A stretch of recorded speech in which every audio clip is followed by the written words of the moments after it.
Hi, welcome back to Scripture Explorers. I'm James. And I'm Aria. And we're the Scripture Explorers. James, how are you liking the Doctrine and Covenants so far? It's good, but I think the Book of Mormon is my favorite. Why is that? There's more action in the Book of Mormon. There are armies and battles and bad guys. Yeah, there are so many exciting stories in the Book of Mormon.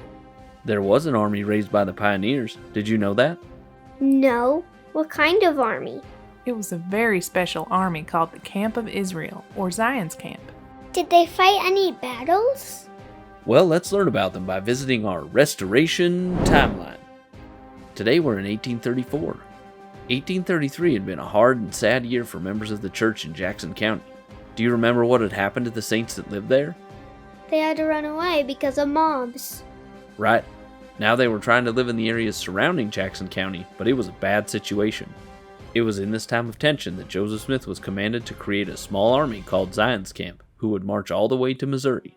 Heavenly Father said they would redeem Zion. So, did they fight? Well, this is where things didn't go as planned. They marched a long way. It was hot and unforgiving. There were many miracles that happened, and many men learned a lot. Some of the most famous men in the early church were part of Zion's Camp. Parley P. Pratt, Hiram Smith, and many others were part of the group, including men who would later become prophets such as Brigham Young and Wilford Woodruff.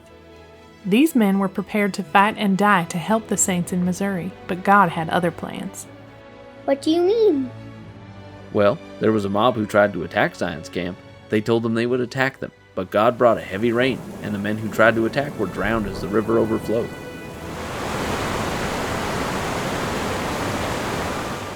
Then, when they finally had gotten close to the Missouri saints, he told them not to attack. What?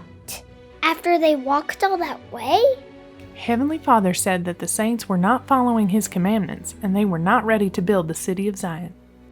Then why did he tell Joseph Smith to create Zion's Camp?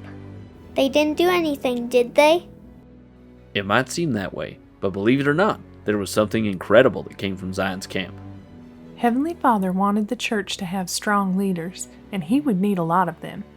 There is the quorum of the 12 apostles, and then there are also several quorums of 70s. The church needed a lot of leaders who were righteous and had the faith to follow Heavenly Father, even if it meant walking hundreds of miles and then being told to just turn around.